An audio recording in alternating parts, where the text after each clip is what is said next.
nindot kayo ang mensahe sa awit, no? Lord, you have been faithful. Niya, nag-end ng ilang awit sa Lord, keep us faithful. Sa kapangamuyo, no, nga, because God is faithful, kita po ay pakita nato atong response nga mag-faithful ta sa Ginoo, no? Kaya Ginoo, wala mo din siya nagkulang kanato ba, no? Naagod siya nagatabang, nagapanalangin kanato na iyang mga katawhan, no? So doon na lang po ito ang pangibalo, announcement. Sa March 1, natay yung pagkahimbol na church outing. Domingo na siya. So human sa atong simbaliri, diretso ka nito sa atong area o ang atong outing na po tayo himbol na baptismal service. Katong buot nga magpabautismo, no? So, mo kahigayon na nato ninyo sa March 1. Kung ato sa mga ipahibalo na karong February 20, Bernis na siya, Bernis sa gabi, no? Natay sectoral fellowship. Tibok Biliran, tayo mo dito sa Kananga, Sector 5. Dito ta mag-fellowship sa Liti-Liti, no?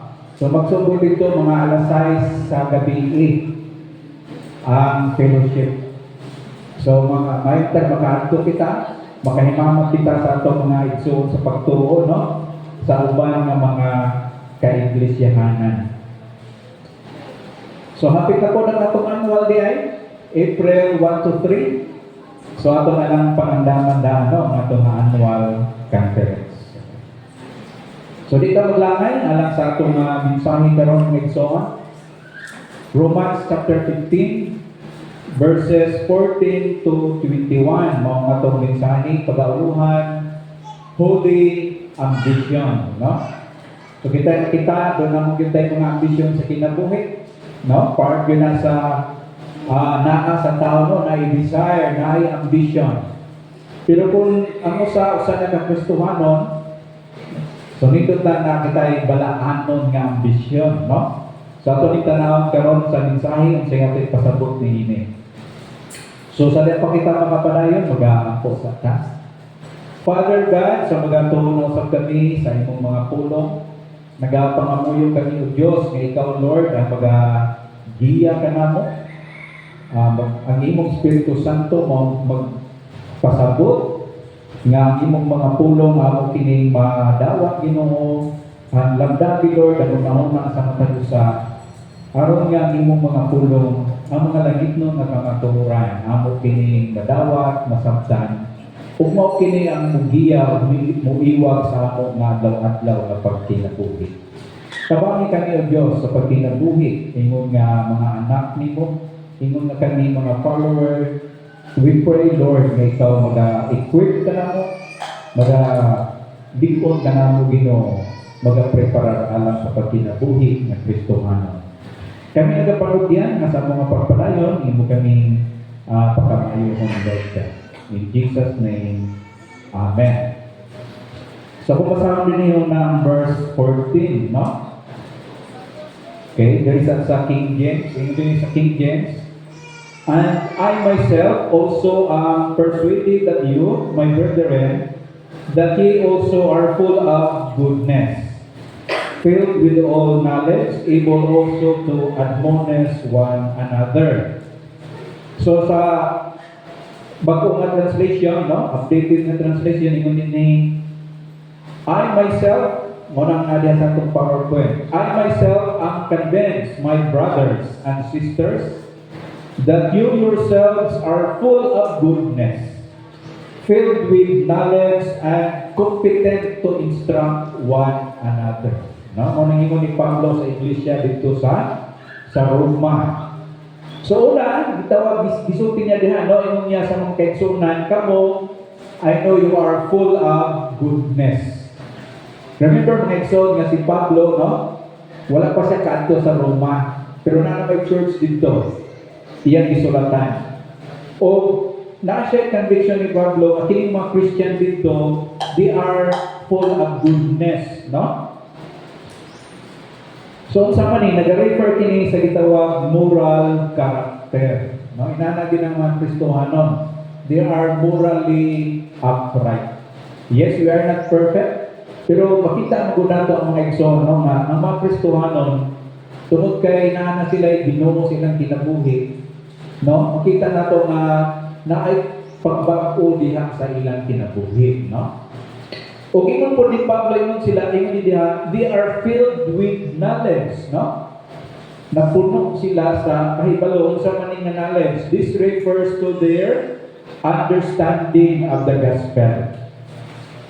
So, ingon ana ang mga Christian, kinahanglan sila puno sa kahibalo, labi na ini gitawag about their salvation, no? Labi na sa panahon karon mga igsoon, may nundan kayo ning kabalota sa doctrine of salvation, no? Muna nga sa atong Bible school, giuna nato pagtakol ang kining doctrine of salvation, no? Soteriology ang tawag niya ng course. Kaya may nundan mga igsoon ang pagkahibalo ng doktrina sa kaluwasan. Because outside na ilahilahing ng mga teachings, o sa kadagan na anak po sa social media, no, lahi lang teaching sa kaluwasan. May mga uban, faith and good works, dapat may mga uban, good works. So, usahay, maglibog ang tao. Pero ang mga Kristohanon dapat hindi maglibog niya na, no? So, kinahanglan nga matunduan ang mga Kristohanon. O ingon pa ni Pablo din hinihiling ang mga Christian, they are competent to extract, no? O nang ingon diha. Kasi gina-refer niya sa Greek daw, kining nga word is nanay word yan ng equivalent sa Greek. Notetiin. This often translated as admonish or counsel. Nga meaning, this implies a fraternal correction, not a lecture, but a peer-to-peer guiding, no? Na ang mga paghiyang. So, sa may ma-learn na ito ni mga igsoon. So, Paul is establishing a theology sa kanyang gitawag na mutual ministry, no? Paul is saying that while he is an apostle, apostolis man si Pablo, no? Kining mga gitawag ordinary members sa church, they have been equipped by the Holy Spirit to care for one another's spiritual health.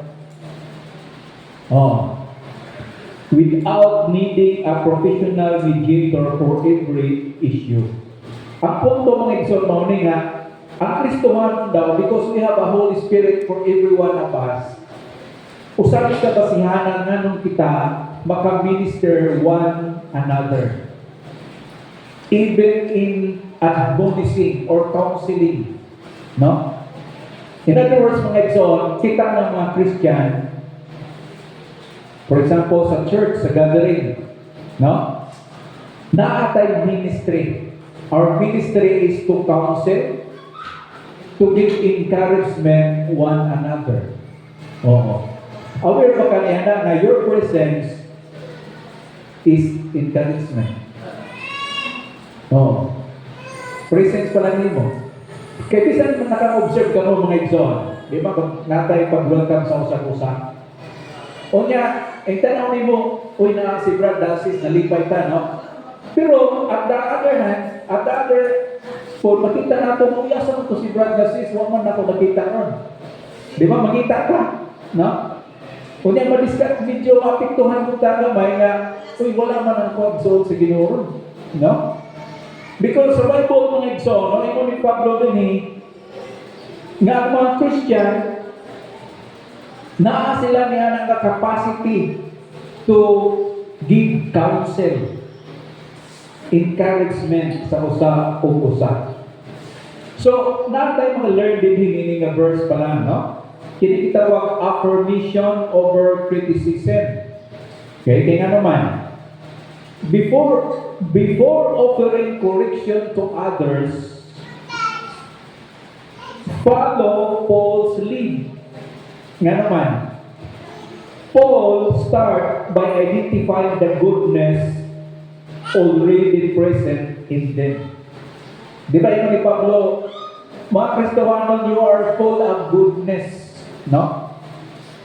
So iyan ang gikita na daan ni Pablo, gisulti niya unsay nakita niya nga maayo sa mga Christian. O hindi na siya nga guide sa ato ako mga kaigsoon, labi na kung kita mag-minister sa mga kaigsuonan.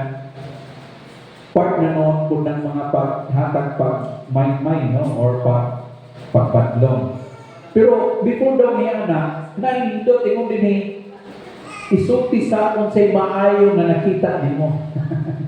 No? Nakita nato nimo ang goodness ng sa Kristohano. O mo na gihimo ni Pablo mo igsoon. Rato ito ma-learn nga verse. Kini tawag the responsibility of knowledge. Ni Pablo, you are full of knowledge. So if we claim to know the Word, makaibago na ta sa mga Word of God, no? So sa we have a mandate to use that knowledge to help others, not just for personal intellectual growth. So kita, nagtuon ka sa Bible, praise God, kita unang nakabenepisyo. Pero, dili lang daw po batapos mga igsoon.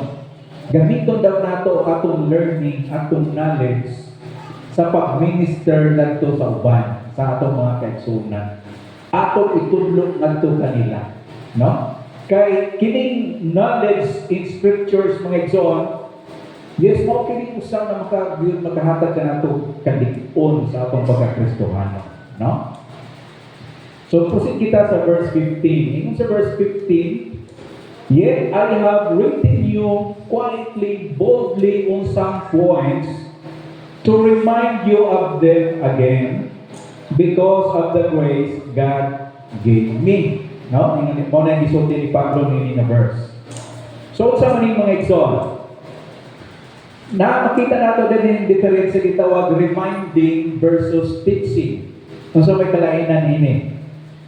Paul distinguishes between teaching new information and reminding them of what they already know. In the ancient mga igsoon, no, sa unang mga panahon, kining word nga reminding, no, pagpaningundong, was a key pedagogical tool. May that pedagogical way of teaching nila. Sa una pa, kining pag-remind mga igsoon. So it implies that the Roman Christians ba, no? The Roman believer, they already had the truth. But like all humans, they were prone to drift or lose focus on the core of the gospel.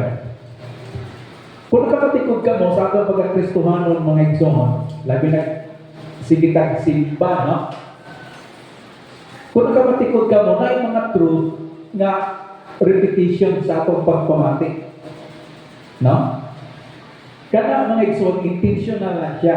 Because that is part of learning. Repetition to remind us. No?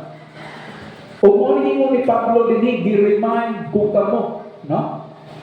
Kaya hindi siya magod nato, natay usahay mawapa sa focus, makalimutan. No? Muna ang kinahanglan pilitan mo simba, matinta sa mga teaching, preaching sa Word of God. Kaya ron ma-remind kita. No? O ingon pa rin ni Pablo no, sa source sa iyang authority. Makita nato, Paul isn't acting out of ego. He points to the grace God gave me. Mo nang gingon nga verse sa verse 15. No? So this refers to his specific calling as apostles to the Gentiles. He isn't just a random critic sa mga Christian dito. He is operating within his divine job description.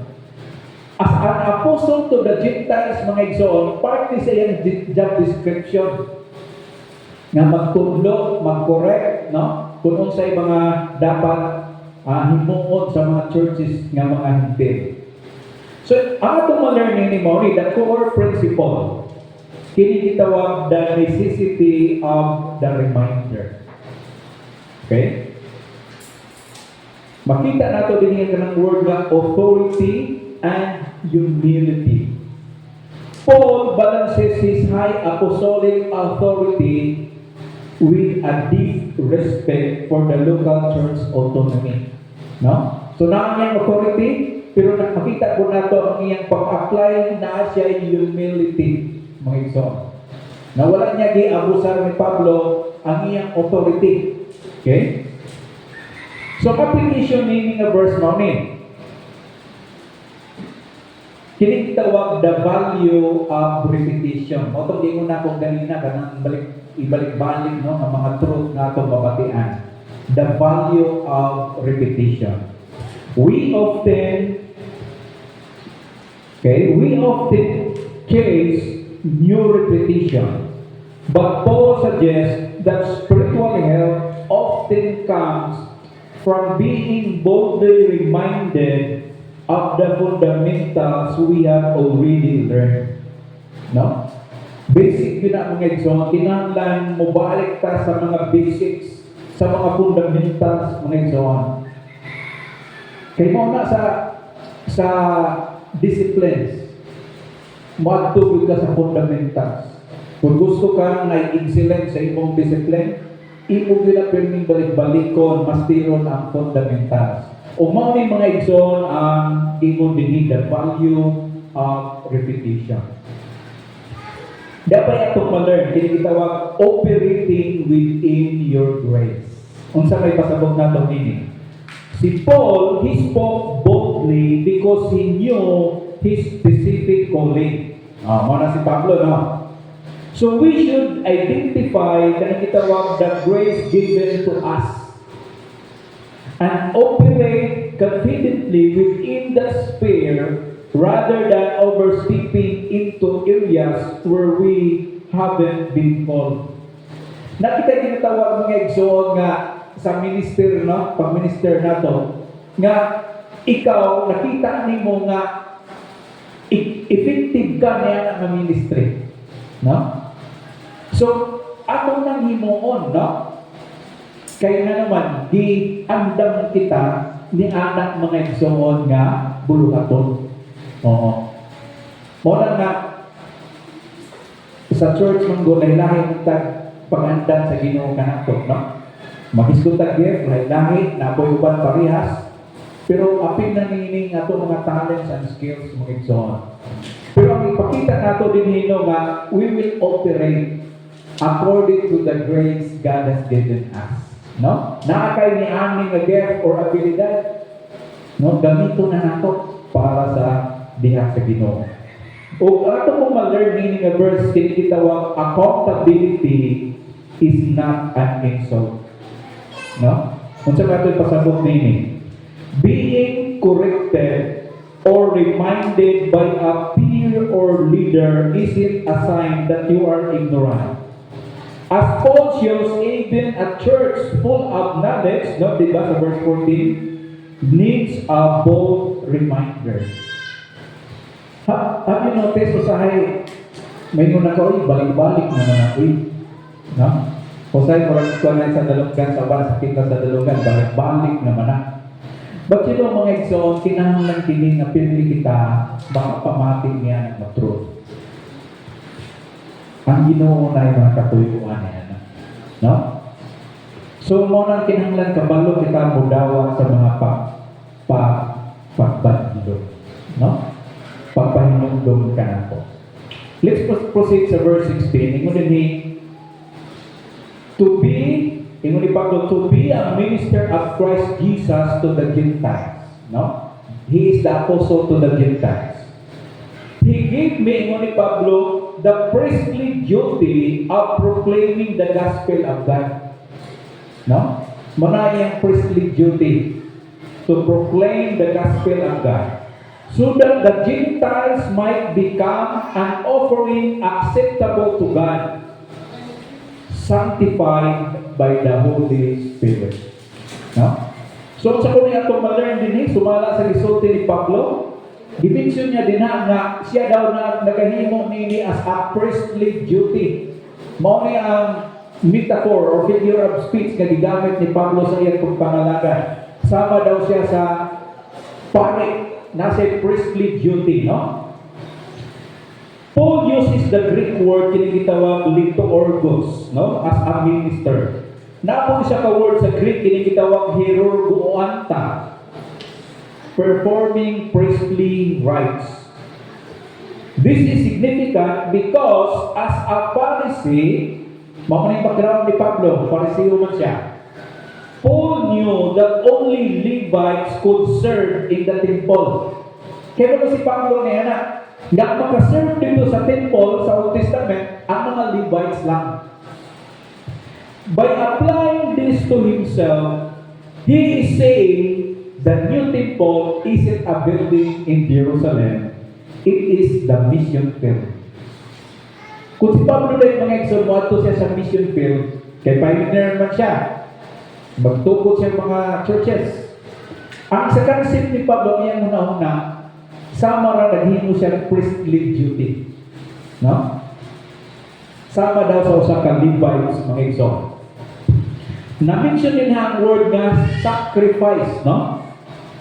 Sa Old Testament, priests offered animals, di ba? As a sacrifice. Pero nini nga verse, makita nato, Paul's offering to God, unsa may offering ni Pablo, is the Gentiles themselves, ang mga hintil. The goal isn't just to get decision for Christ, but to present a people who are, number one, acceptable. So magpapangalagal si Pablo no, na makonvert ng mga hintil, that they will be acceptable, meaning they will be qualified to enter God's presence. Na kining mga hintil, they will be sanctified, set apart, made holy, specifically by the Holy Spirit. No? So, mauni ang pag-sacrifice ng religion ni Pablo, no? Pag-minister niya sa mga hintil, that they will be acceptable, they will be sanctified sa ilang na kinabuhi niya tubangan sa Diyos. Maunang principle mga igsoon, kinigitawag sacredness of secular work. No? Paul is bridging the gap between religious ritual and evangelism. Sa Old Testament, na religious ritual no, mga priest, mga Levites. Pero gibridge ni Pablo na sa New Testament. Ang equivalent is evangelism. He views his travels, his preaching, and his letter as a form of Baha'i worship. Muna siya ng isang pagtanaw ni Pablo. Samtang nagalakaw siya as a missionary, samtang nagasangyaw, nagwalis siya, samtang nagatudlo siya, ang nasa una ni Pablo, kini as an act of worship, mga son. No? So nagasuggest kini that the gospel isn't just a set of facts. It is a transformative process that turns outsider in mga hintil into holy offerings. So in other words, kung mag-share si Pablo sa gospel sa mga hintil, na galing makonvert, mapalo up ni Pablo, madala niya sa Ginoo, mapalo up, ang una ni Pablo, hindi sila mga tawana, offering ni nako sila diya sa Ginoo. Sama sa Old Testament na ang mga pari, they will present offering, animal sacrifice. Sa New Testament, tingin ni Pablo, sama mo na ko, na ko priestly duty. I will come to the presence of God. I will bring sacrificial offering. Question, ano sa offering ni Pablo? Kining mga converts mga ito, nadala niya diya sa Ginoo. Lord, this is my offering to you. So, ito niya nga mga igsoon na ato nga pagpangalagan sa Ginoo, natay offering sacrifice to God. Kini mga kalat nga nadala nato diya sa Ginoo. So, sa may application ini, your word as a worship. Okay? Whatever your ministry or calling, this is a verse 16, no? This verse encourages us to see it as a priestly duty. Bisan sa ato daw mga trabaho, kung nasa tayo butang sa Ginoo, ibutang na ko daw sa kong naunang akini, you are performing a priestly duty. Whether you are parenting, you are working, you are mentoring, you are preparing and offering to God. Like so. No? Mga halad na nimo sila sa Diyos. Okay? Mauna na ang atong mga ginahimo, ayuhon. Kaya nga naman, act of worship na ato sa Ginoong Exo. Okay? So, ato pong ma-learn meaning a verse that we are to focus there sa quality, not just the quantity. Okay? Because Paul didn't just want a crowd. He wanted an acceptable offering. This challenges us to focus on the deep discipleship, kinitawag na ito na sanctification, of those we lead, rather than just surface level results. Muna kita mga exalt nga, for example, ng ministry ta, kung nasa ang lugar ng atong ministry, o punta na ito, children's ministry.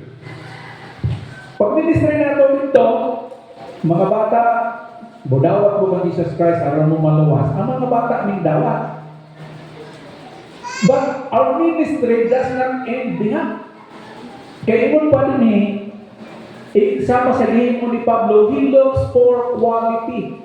Iya nga, buong ni Pablo nga iya silang tudluan, i-disciple sila. Mga exalt. Mauna nga human kita magtudlo, mag-share, na ay follow up. So that masanctify, ma-disciple kining mga tawhana, no? Na ay quality ng Christian na may tabo. Kaya Christian na ma-disciple, they will quality ng Christian. Oo. Kaya mga natulungan. So, mo po na mga example ko, maghihimo ka sa ministry sa Ginoo. Ug niya, di na ito kalimutan, di ba na-mention sa verse, o sa mention niya, ang Holy Spirit, the role of the Holy Spirit. Si Pablo iya din na gina-acknowledge nga kung mag-minister na yun ang role sa Holy Spirit. Yung nani, we can present the truth, but only the Holy Spirit can sanctify the person. It takes the pressure of us to change people and puts the focus back on God's power. Kung saan ba kita mga nag-share sa gospel, kanya na nagdawat, no? Halos atong gusto nato nga kita mo mubako ang tawhana na atong bitiran sa ilang mga kinaiya. But no, sama sa gihimo ni Pablo mga exalt, he acknowledged the role of the Holy Spirit. Iyan ang katrabaho sa Holy Spirit mga exalt to transform, to sanctify sa tao na atong i-disciple. No? Ang atong role ngayon magtudlo, mag-ampo niya ng atong itudluan nga sila, no? Ang Espiritu Santo magpamuhat sa kinabuhi niya ng tawhana. Oh. Kaya kung pilipon natin mong tao ngayon mong i-convert diyan sa Ginoo, without the power of the Holy Spirit, kung nagkakatikot kita, kung di pala siya ready, di ba, may muna siya, ibabalik lang ko sa dati rin. No? Kaya kung ingon mo na siya, mas maayo naman sa una, kaya magkahimo kung bisan unsa. Karoon ko na may nung higawanan ko. Oh. But, if the Holy Spirit, we allow the Holy Spirit to work na ng tawana mga ekson, ang Holy Spirit will bring conviction. And with the Holy Spirit bring conviction, kanang tawhana nga atong i-follow up, siya na siya mo ingon nga, dili na ni maayo akong gibuhat. Kusa na siya na magsunod sa conviction sa Holy Spirit. Mga exo. Muna na ang atong role, garget, kung mag-minister ta, magtudlo, ampuan ang atong gitudloan, dili na ito kalimtan, ang pagbago, iyan ang sa Ginoo. Ha? Muna kita kinahanglan natin patience. Kaya nga naman, dili na mabago overnight ang atong disciple. It takes a process. No? Muna ako magpangalagad ka sa Ginoo. Dili na ito makuha dayon ng bunga sa atong pagpangalagad because it takes time. Kung magtanong ka fruit tree, you cannot expect na tomorrow makaharvest ka dayon ng fruit. It takes time, mga igsoon. But it is rewarding kung naka-endurance, patience, makita ni mo sa ulahi. Mubungag yun ang mga igsoon if you have patience. No? Ayaw lang ka diskurahin. Kanang imong ginapalow up, mo yung kamusun, di tawa na Huwag mong gihapon magbako. But you know, mga igsoon, as you continue, madutlan lagi na siya sa Word of God. No? Salig lang sa Ginoo. Kaya ang Ginoo magapanguhan sa kinabuhi sa tao, mga igsoon. Now, sunod, din kita sa verse 17. Ingon din ni Pablo. Therefore, I glory in Christ Jesus in my service to God. No? Gahimaya siya, no? I glory in Christ Jesus in my service to God. Unsa man ni?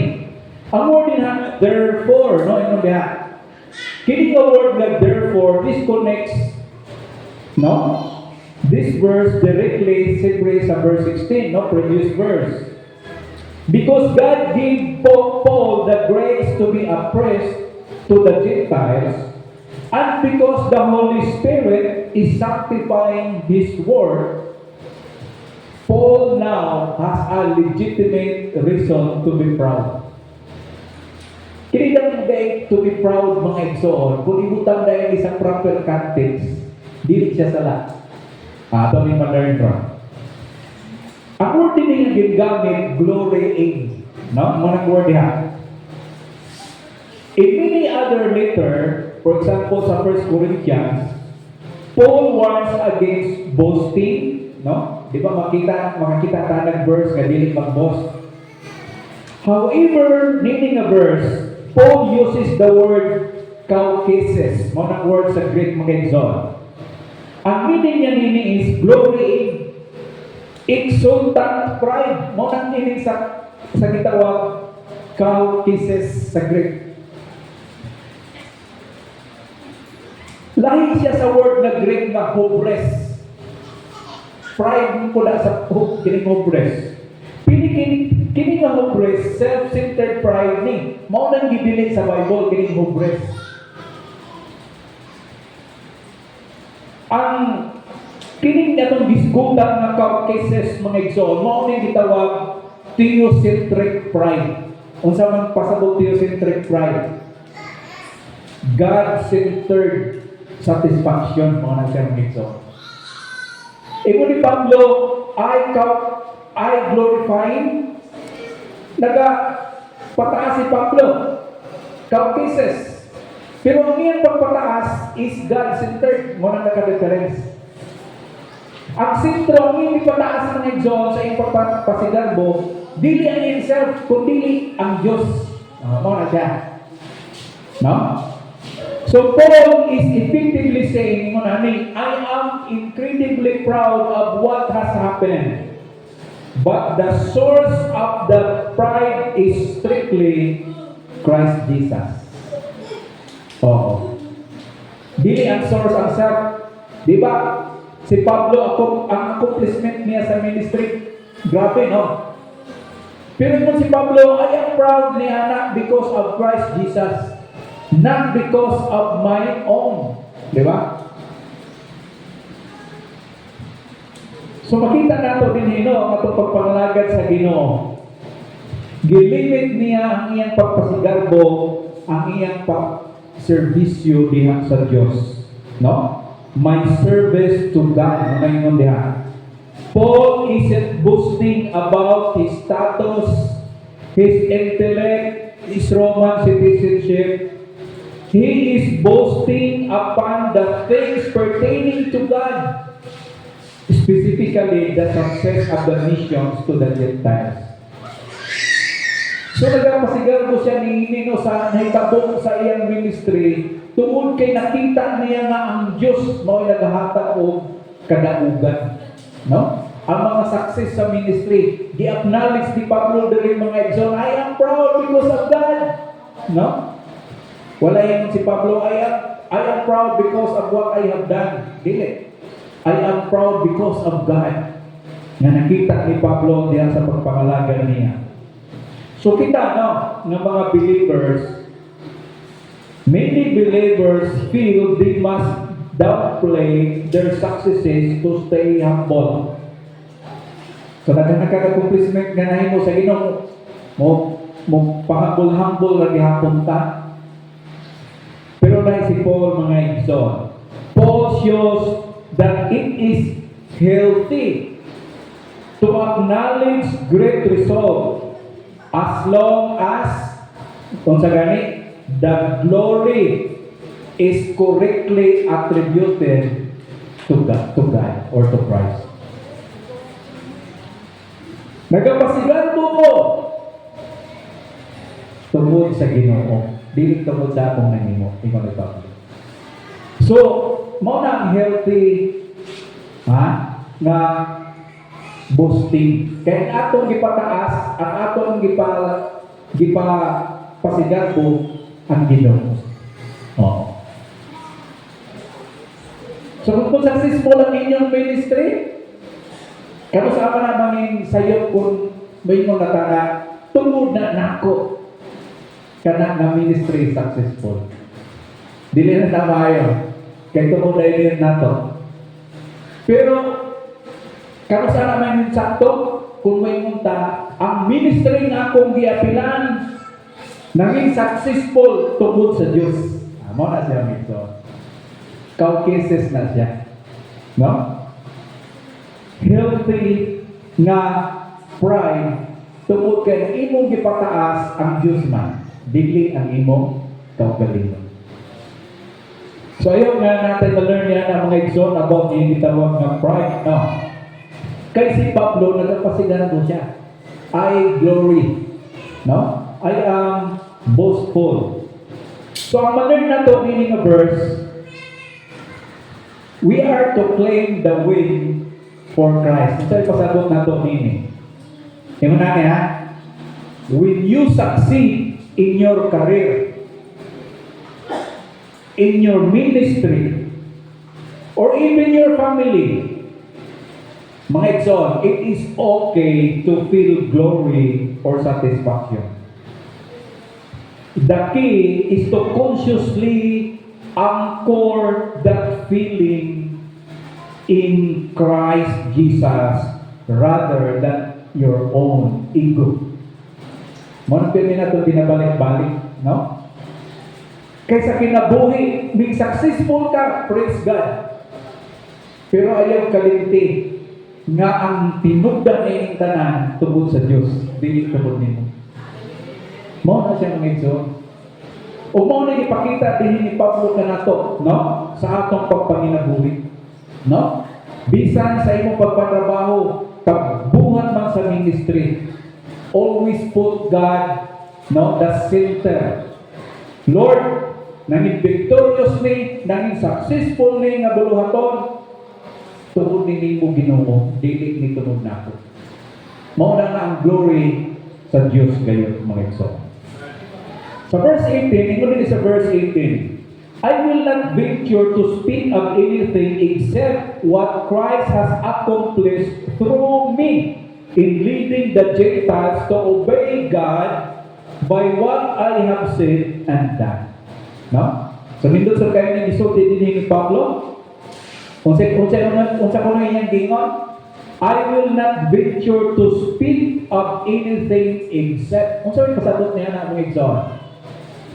This is a rhetorical device used to establish kinitawag credibility.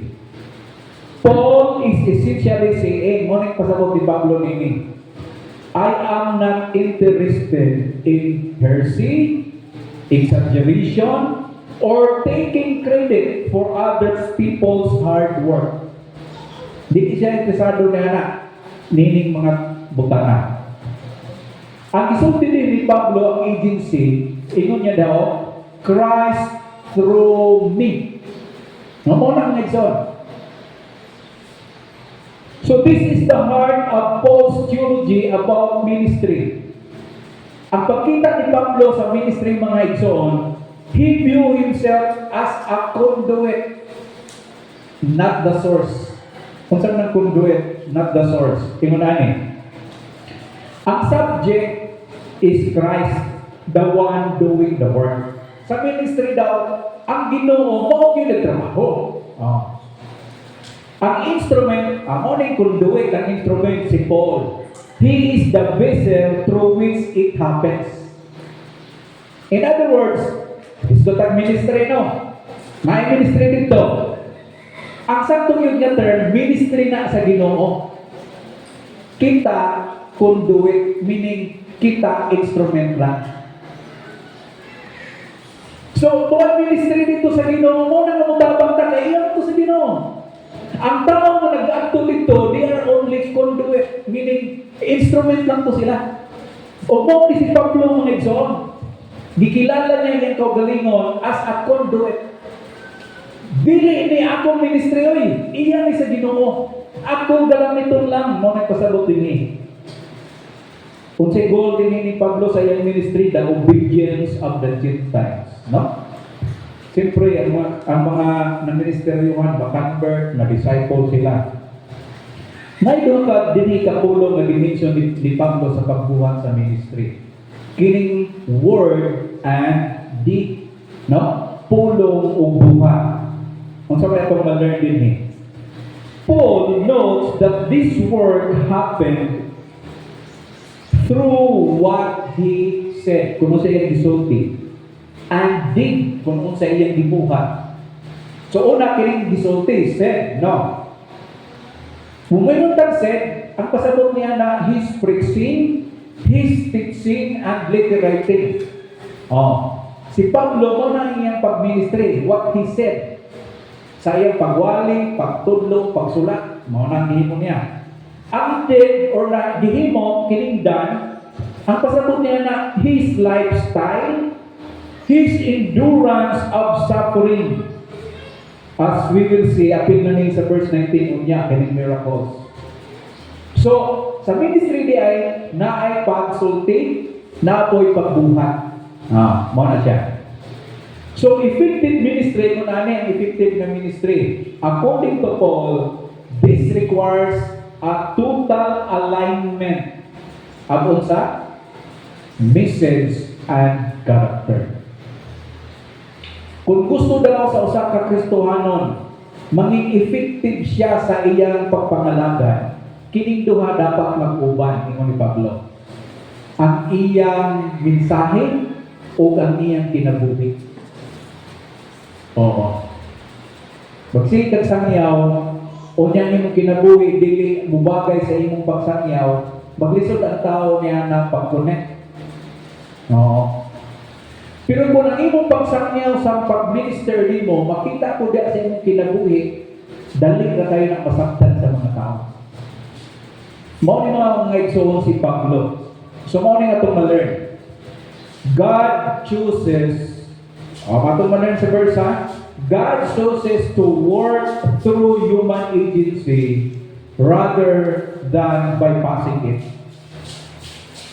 Ang Ginoo mga igsoon, ganahan yun siya mugamit human agency. Matag usa ka nato, gusto sa Ginoo nga gamiton ta niya in ministry. No? Gusto sa Ginoo nga mag-ministry dito. Pero pamaagi sa Ginoo, gusto niya na siya conduit, na siya gamiton nga instrument. And that instrument is every Christian. Matag-usa ka nato. No? Muna nga, ang question bag yun nini, kukuha na itong reflection, dapat ang Christian magpagamit siya. Gisulti ng daan sa Ginoo nga gusto niyang mga tao masangyawan, di ba? Siya, ang gospel na abot sa mga tao, pero siya na Kristohanon, ikaw na Kristohanon, ingon man ang Ginoo nga gusto na ko, ikaw akong gamiton. Nakanotice mo niya na mga igsoon, natay prayer items. Ang atong prayer request may nunta. Mag-pray ta o outreach, mag-pray ta nga daghang mga laborer. Kaya daghang kalag nga habison nun. Kung magsige ka pray, ana, mabalani mo, may ikaw gamiton sa Ginoo to. Oh, you are the answer of your prayer. Mauna mga igsoon. Yes, gusto sa Ginoo mag-minister dito. O ang gusto sa Ginoo ni that you are available. Ang problema karon sa mga Kristohanon, they don't want to be an instrument, to be available in ministry. No? Lahi si Pablo mga igsoon. So mo ni ma-learn, no? So far, meaning a verse. We are to audit our influence. When you talk about your success, are you careful to distinguish between your effort and what Christ has accomplished through you? No? Kung makisudot ang success nato,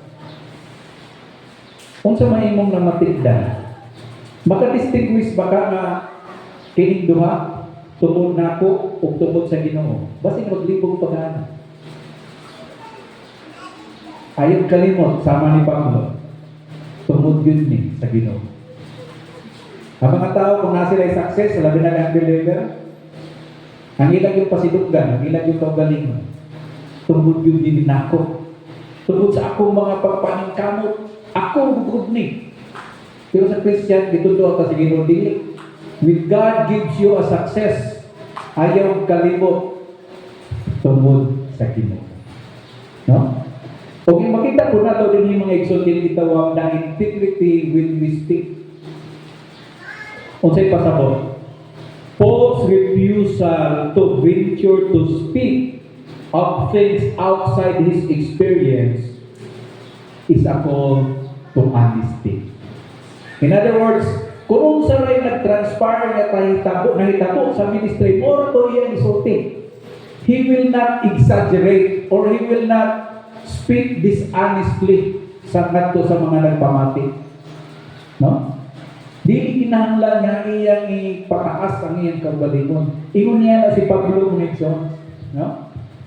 Kanang gitawag na integrity of speech. Kung niya pa, katong na-mention nato ganina, the alignment of word and deed, no? Ang atong pagpangulog o ang atong mga buhat.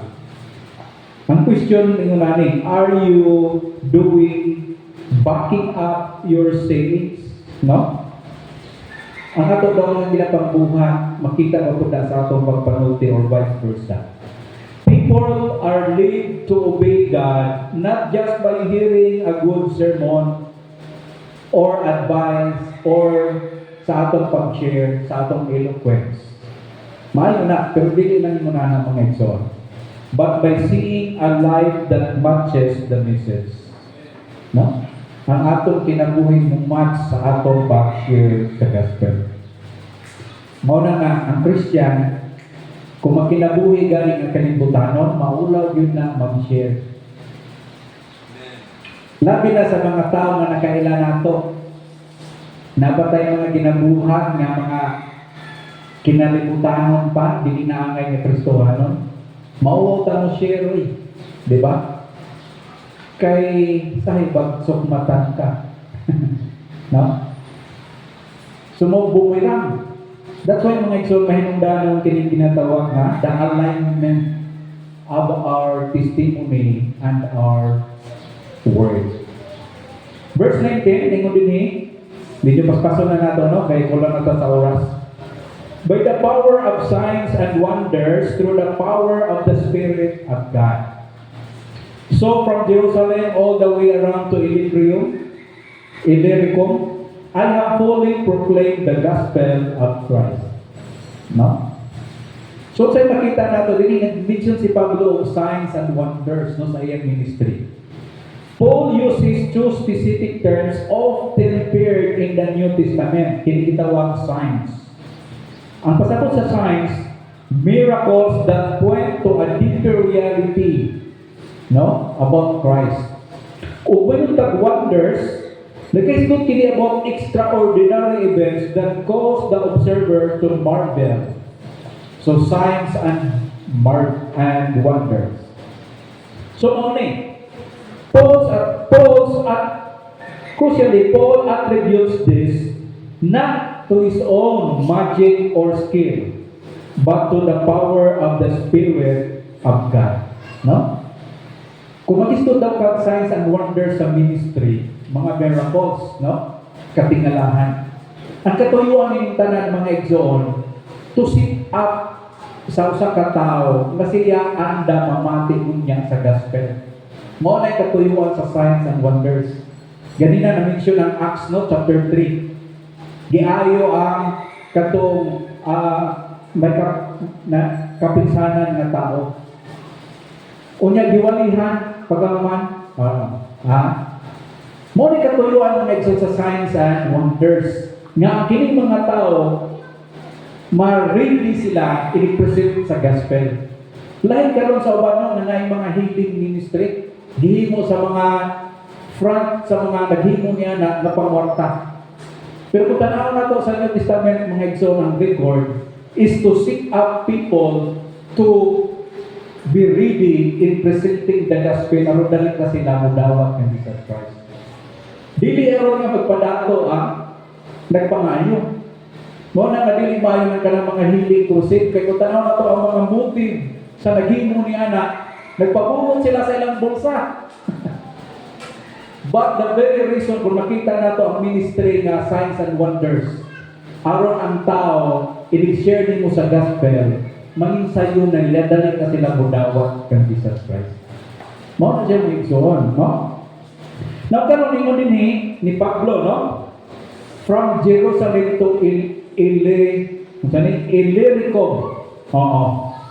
Unsa man ang Jerusalem mo ning starting point sa gospel, di ba? Dito man ginagsugod sa Jerusalem. Ang Illyricum mo ning pinakalayo nga naabtan ni Pablo. Asa man ni karon? Part ni siya mga igsoon sa Greece. Di ba na nasud karon nga Albania? Oo. Naadiha dapit. Unsa may pasabot ni?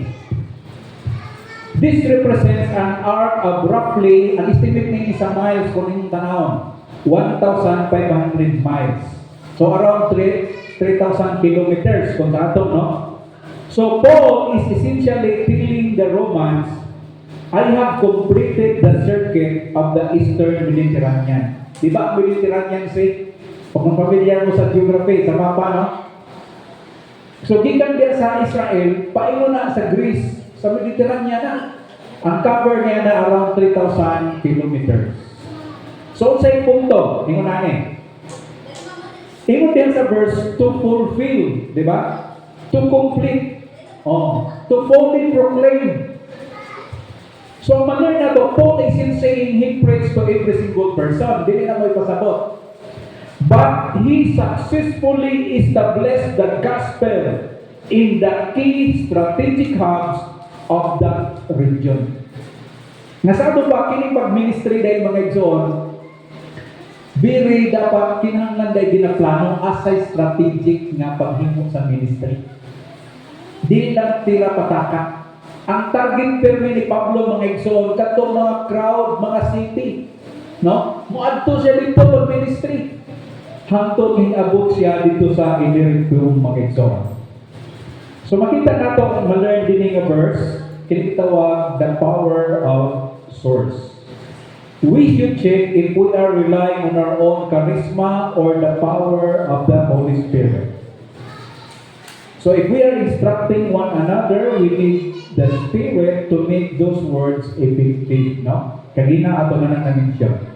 Ug niya pa ato ma-learn sa verse ngani, we are to finish the circuit. Unsay pasabot? Paul took pride in completing his mission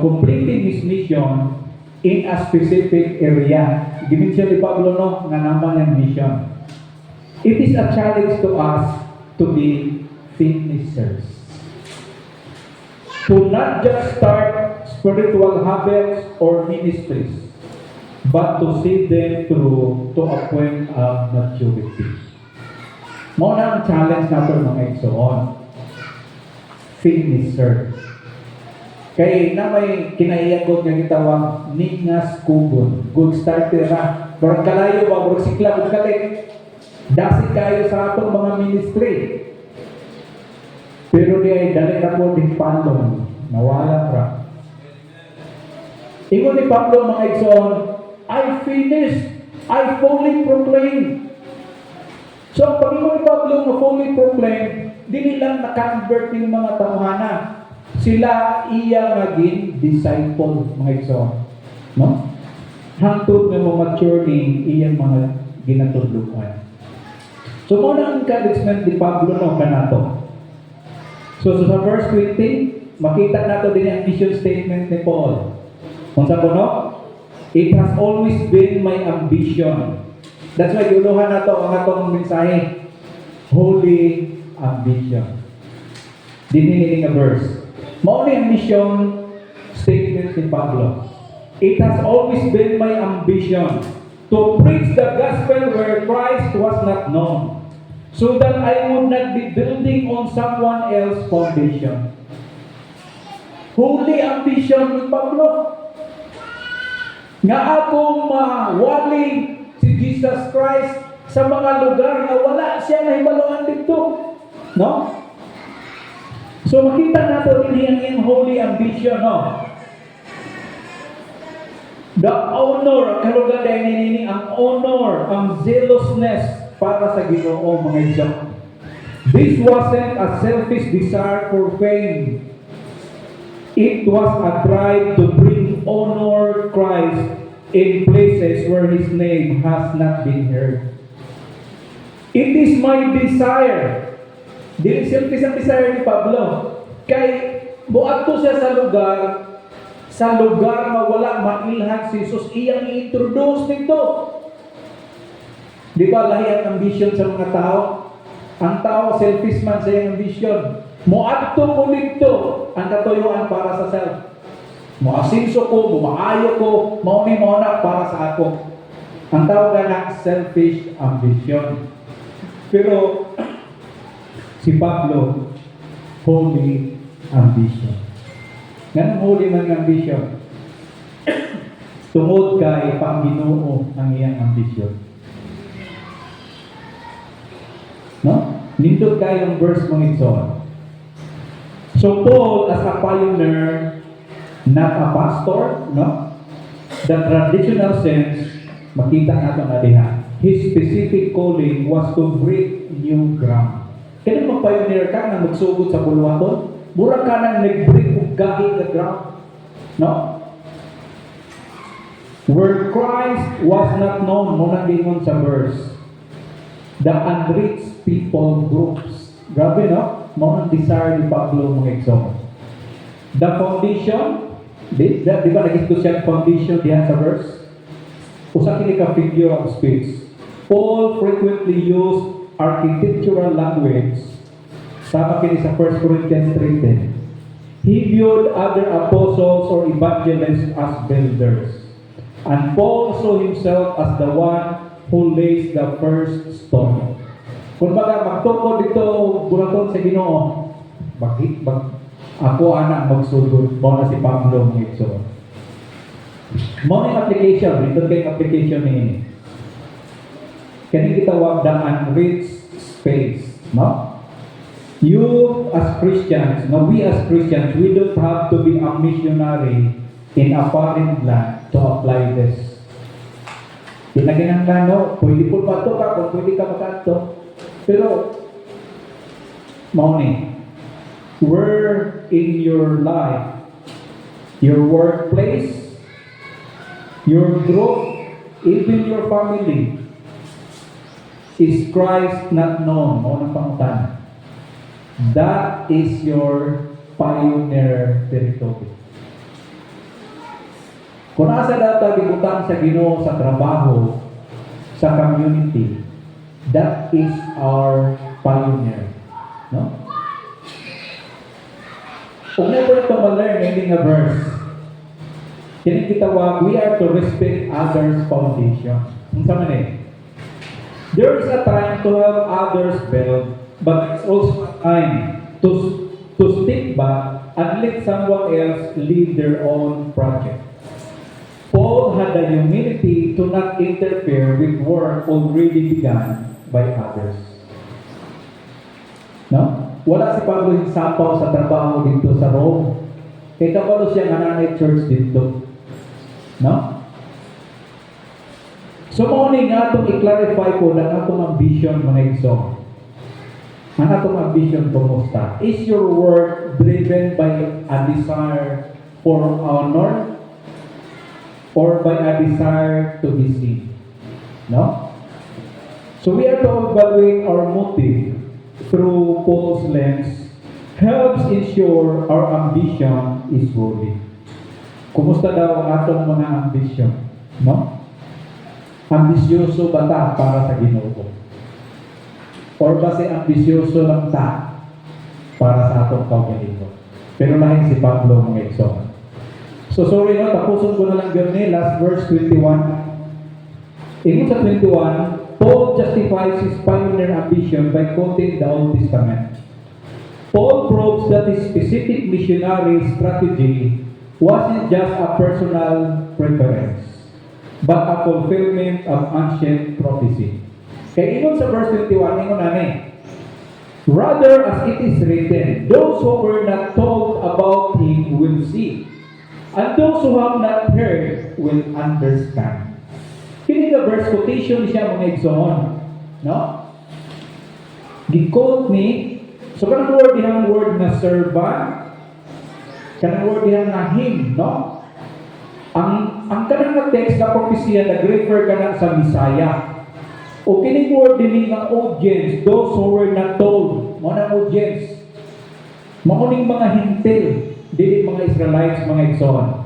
So ang mission, Paul sees his own travels as the physical mechanism through which this 700-year-old prophecy is finally coming true. Kaya kini nga propesya, mga igsoon, makita ni sa Isaiah, no? 700 years.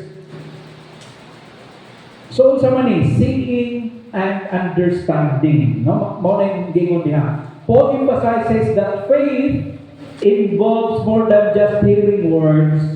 It involves spiritual sight and understanding that comes with the gospel penetrates a culture for the first time. Di ba ang pioneering mo penetrate dito ang gospel for the first time? So, kini daw nga verse, this verse shows us, no? Ang atong ma-learn ini that the New Testament is hidden in the Old and the Old Testament is revealed in the New. Kung nagtuon mo sa katong teaching ni lecture ni David Orr, no? Kung taga-kamuglayan ng kanong, mo na yung gisulti. The New Testament is hidden in the Old and the Old Testament is revealed in the New. So Paul doesn't just do what he thinks is right. He anchors his life's work in the Word of God. He interprets his modern career through the lens of ancient texts, mga igsoon. So bakit ito na ginapanghimo ni Pablo ba as a pioneer? Na point of reference di ay gihimo niya nga guide ang propesya sa Book of Isaiah. So, morning application. Make scripture as a compass. Muna si Pablo. Just as Paul founded his specific job description in Isaiah, we can find guidance for our lives by looking at the broad patterns of God's Word in the Bible. Ang naghatag ng kumpas ni Pablo sa iyang ministry, ang Bible sa Old Testament. Mausap kita karon mga igsoon. No? So karon kini gitawag glimpsing the unseen. This verse refocuses our attention on the marginalized or the unreached. Kaya pa na-reach ba ng mga tao? It asks us who in our world has not been told. Mabita na kayo na ito ganina, no? Di na kinalang ng ato ka other country na mag-missionary. Bisan ka ng imong workplace, kay dunay mga kalag not being told of the gospel. Even in our community, mga igsoon, wala pa sila nasultihan sa gospel, no? So makita nato po din ang gitawag the consistency of God in a verse. That God's plan has always been global. From the time of Isaiah to the time of Paul, and even in our time today, has remained the same to bring understanding to those who are currently in the dark. Naghan sa mga tao ng igsoon, napagyod sa kagitngit. Mabilog sila sa gitawag the unreached, sa mga tao na wala pa na-reach sa gospel ng igsoon. No? So muna nga itong iyan po, holy ambition. Ang siya ambition ni Pablo, nga moadto po sa usa ka lugar, mag-ministry, nagsadiin ang ngalan sa Ginoo, wa pa mabatian sa mga tao. So muna ang gitawag holy ambition. Kung kita mga igsoon, kumusta na itong kinabuhi, na inawag na nakita niya holy ambition. Sama ang Pablo, no? Aron magamit ka sa Ginoo. Lord God, salamat again, Lord, sa imong mga pulong na nag-remind ka naman. Salamat, Lord, sa guide niya kang Pablo na sabihin, higamit mo sa pioneering work effectively. Kung iya gayong ginapasigarbo, ikaw, Diyos, nga nahimong instrument lang si Pablo. Adunay success, kadaugan, tungod kanino Ginoo. Kung salamat, Lord, nga kami usab kung mag-ministry ni maghimo sa imong pulong tungod kay naaka ubang kanamong sigurado dunay kadaugan. Tuloy kami Ginoo, tabani kami nga dunay pasensya, endurance, ug labaw sa tanan. Among ipasigarbo ikaw, Diyos, tungod ng ining tanan. In Jesus' name we pray. Amen.